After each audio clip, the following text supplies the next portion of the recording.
A razão, a sabedoria é a razão, que me faz o quê? Dominar o vegetal, que é o meu desejo. Entendeu? Esse nome não aparece na minha vez, foge, perdão. Sim, sim, sim, sim, sim. Bem esclarecido. Mas é tóxico, como a Carolina falou, não é para acontecer, mas acontece.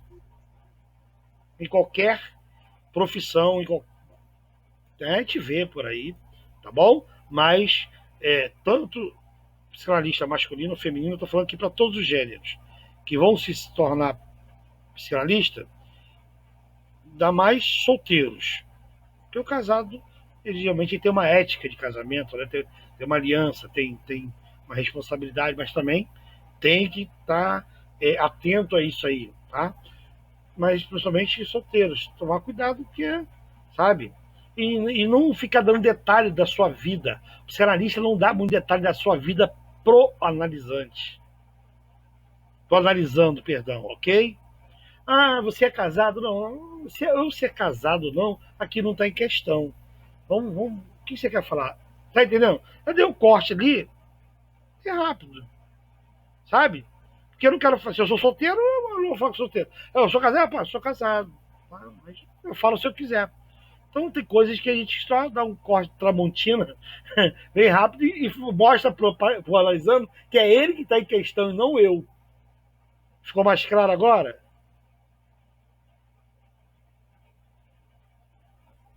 Alô? Ficou claro, sim. Tá bom? Então, vamos lá. Desejo no conceito freudiano. Então vamos lá aqui. O que Freud nos diz sobre o desejo? Primeiro ele fala que o desejo provoca angústia. Esse é o problema, tá? Vamos falar um pouquinho sobre angústia do desejo. Sabe? Desejar é a mola motriz do movimento. Só que entre o desejo, agora tira o desejo ali sexual, desejar qualquer coisa. Eu desejar me formar, são ali 5 períodos, 6 períodos, até eu chegar à formatura, há uma angústia do tempo. E às vezes vai chegar paciente para você angustiado, porque não sabe esperar o tempo. E a angústia pode virar o quê? Uma ansiedade. Ansiedade é uma depressão. Síndrome do pânico. Um monte de sintomas psicossomáticos por causa de um desejo ainda não alcançado. Ok? Porque eu não vou falar só sobre desejo sexual, não. Ali só frisei para você entender a ética. Mas tem, dentro dessa ética, você aplica também para entender o sofrimento do outro. Por que alguém, quando está desejando uma coisa, sofre tanto e o outro não sofre? O outro sofre menos. Sabe? O outro consegue conviver com a espera do desejo ou do objetivo que ainda não alcançou. E o outro sofre muito. Então, nós somos ser individuais. Ok? Vamos lá. Para Freud, o desejo é um movimento. Acabei de falar de movimento agora. O movimento em direção à marca psíquica deixada pela vivência da satisfação primária. Não, primeira. Não? Primeira ou primária que acalmou uma necessidade. Por exemplo, como a fome no bebê. Seria essa a realização do desejo. Contudo, a tensão da necessidade que persiste conduz à ação do esperneio, do choro, do grito do bebê. Então, por exemplo, o bebê ele tá com fome. A primeira marca psíquica que ficou nele foi ele sugar e ser alimentado. Então, foi aquela marca ali, sabe, no bebê. Então ele sabe que quando ele chora, acaba a angústia, porque o seio vem e o alimenta. Só que às vezes ele chora, e a mãe está ocupada e a satisfação do desejo não chega. Aí gera uma angústia. Ok? Agora vamos lá. falar mais sobre a ética do desejo. Eu falei aqui sobre alguns principais, agora o psicanalista ele tem que conter o seu desejo, tá? Como a nossa aluna falou, vocês estão sendo preparados para conter o seu desejo como analisador. Não é só o desejo que por acaso aconteça, que é muito, muito difícil. Daqui partir para o analisante é muito difícil. Mas não é impossível, mas é muito difícil. Mas do analisante para cá, às vezes acontece. Então, o que acontece? E também nós temos que ter a ética do desejo em opinar. A gente tem que se controlar em opinar na vida do outro. Psicanalista não opina. Psicanalista não dá regrinha para fazer em casa, regrinha para ir para academia, vai fazer academia, vai andar, vai caminhar. Não, a gente não dá regra. A gente não coloca regra na vida do outro. E muito psicanalista não consegue segurar esse desejo. E ele se satisfaz colocando norma na vida do outro. E o desejo dele é dominar. Ele começa a dominar o seu paciente. Por isso você tem que fazer análise para se tratar. Porque senão você começa a desejar dominar o seu paciente. Ele passa a ser seu objeto de domínio. Não sexualmente falando, mas na ânsia de querer curar, você acaba querendo dominar a cura dele. A cura da pessoa. Você está entendendo o que eu quero falar? Então, essa ética do desejo vai muito além do que isso. Tá? Eu botei isso aqui, que é o mais perigoso. Mas é o desejo de opinar, o desejo de querer curar o paciente rapidamente. Não prometa cura para ninguém.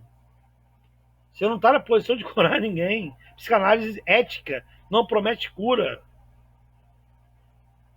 A ética da psicanálise é acolhedora, é acolher a alma sofredora, é ouvir o sofrimento do outro.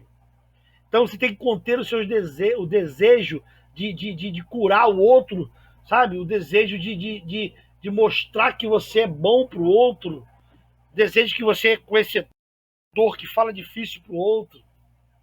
Psicanálise é algo simples. Ser analista é ter conhecimento sem precisar mostrar o teu conhecimento. É ter o saber sem precisar mostrar o teu saber. É ouvir o saber do outro. Deixar que o outro compartilhe o que ele sabe daquilo que você não sabe. Dominar o desejo de achar que é o Deus, um Deus para aquela pessoa, você analisando. O desejo de ser autoridade na vida de quem você está analisando.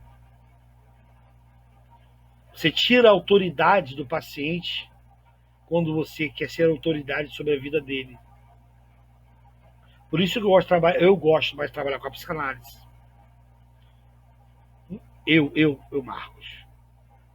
Eu, psicanalista Marcos. Porque a psicanálise, ela me ensina isso aí, ó. Ei, tenha ética com o seu desejo. O teu desejo não é o desejo do teu paciente. Ok? O teu desejo é curar ele rápido. De repente, o desejo dele é ser curado devagar. Então, cada caso é um caso. Tem paciente que chega para mim e fala assim, olha, eu quero sair desse sofrimento. Não, então eu quero que o senhor tente me tirar desse sofrimento o mais rápido possível. Aí o que eu vou fazer com ele? Quem me responder vale um ponto. Quando o paciente me procura e fala assim, eu preciso de uma coisa rápida, eu preciso sair desse sofrimento.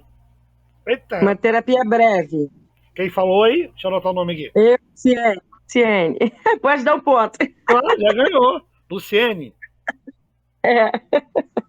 Terapia breve. Eu vou para terapia breve.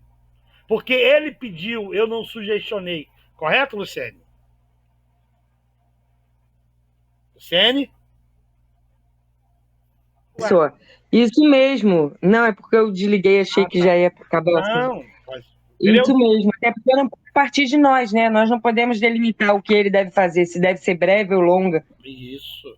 Mas você sabe que em outras ciências, você transita entre elas, às vezes é diferente, às vezes é sugestionado, às vezes é colocado. Então a psicanálise toda é diferente. É por isso que um dia, quando vocês quiserem, vocês vão ter que passar pela análise, tá? Psicanalítica. É diferente da análise psicológica, tá? Para entender isso aqui na prática. Você está aprendendo na teoria.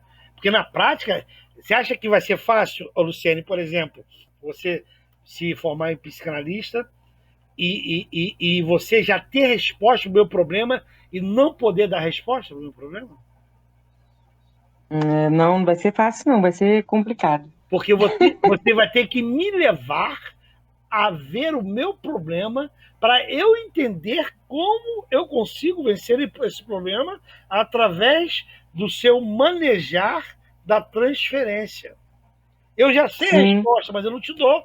Porque se eu te der a resposta, você vai mudar com a minha resposta e não com a sua própria resposta. E na realidade a psicanálise, ela te dá umas técnicas que nem a psicologia tem. Eu falo porque assim, eu faço análise com um psicólogo que ele também é psicanalista. E ele, na realidade, ele usa muito as técnicas da psicanálise. Ele fala para mim muito claro, ele fala, Luciene, eu uso, e ele anota o tempo inteiro, né? Ele fala assim, Luciene, as técnicas da psicanálise, elas me dão muito mais embasamento do que só a ciência da psicologia. Então eu vejo que dá na realidade, as técnicas te dão estratégias muito práticas de aplicabilidade mesmo no dia a dia.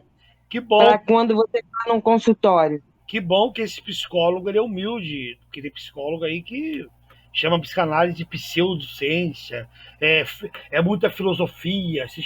Psicanalista ele vive filosofando. Olha, Luciene, a psicanálise para mim é a coisa mais linda que aconteceu na minha vida, sabe? Depois da minha fé. Cada um tem sua fé, não, aqui a gente não está falando sobre fé. Por quê? Porque é o outro se conhecendo, se curando e depois querendo ser psicanalista, sabe?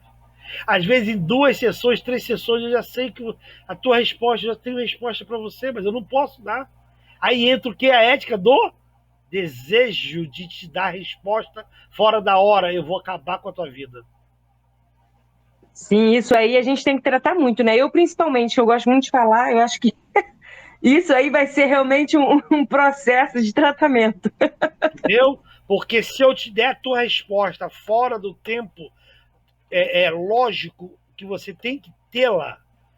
Você entra numa desordem psíquica, podendo virar até uma psicose ou um psicótico.